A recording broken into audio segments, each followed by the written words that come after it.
আরবিরা নির্বাচন 2022-2024 উপলক্ষে স্বাধীনতা পরিষদ কর্তৃক আয়োজিত আজকের দোয়া ও মত বিনিময় সভার সম্মানিত প্রিসাইডিং অফিসার মোহাম্মদ আলী ভাই, আমাদের মাঝে উপস্থিত আছেন স্বাধীনতা পরিষদের আহ্বায়ক মোহাম্মদ হাবিবুর রহমান সাহেব, আমাদের মাঝে উপস্থিত আছেন স্বাধীনতা পরিষদ কর্তৃক আজকের যারা নির্বাচন করছে 25 জন মেম্বার যারা ইলেকশন করছেন, আমাদের মাঝে উপস্থিত আছেন ঢাকা থেকে আগত বারবিডার সদস্য এবং সদস্যবৃন্দ, আমাদের মাঝে আরো উপস্থিত আছেন আমার প্রাণপ্রিয় চট্টগ্রামের বারবিডার সদস্য এবং সদস্যবৃন্দ।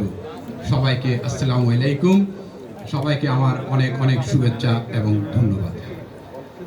আজকে আমাকে বক্তব্য দিতে বলা হয়েছে।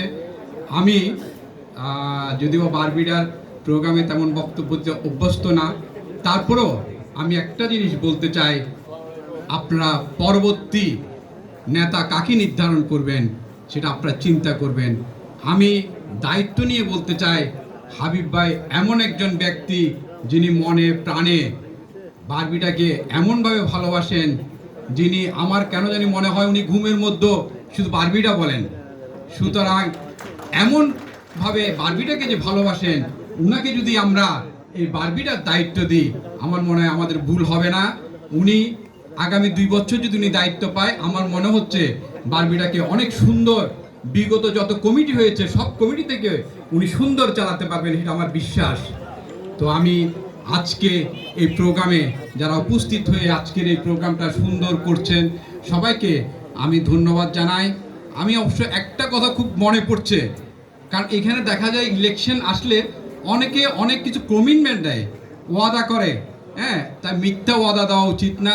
আমি একটা ঘটনা না বললে নয়, আমি গত 6 মাস আগে যে নির্বাচনটি পোস্টপোন হয়েছে, সেখানে আমরা দেখলাম বর্তমান যে অপোজিশনে আছেন ওনারা একটা প্রোগ্রাম করছিল চিটাংয়ের, বললো যে কয়েকজন আপনারা একটু সামনের দিকে আসেন, আমরা ওয়াদা করছি 3 মাসের মধ্যে যদি আমরা নির্বাচিত হই বা না হই, আমরা পদত্যাগ করব অথবা আমরা বারবিডার সাথে সম্পৃক্ত থাকবো না। তো আমার দুঃখ লাগতেছে, আজকে 6টি মাস পার হয়ে গেছে, এখনো পর্যন্ত কিছু হয় নাই। সুতরাং আমি আবারও সবাইকে অনুরোধ করব, এই স্বাধীনতা পরিষদকে পূর্ণ প্যানেলে আপনারা ভোট দিয়ে জয়যুক্ত করবেন।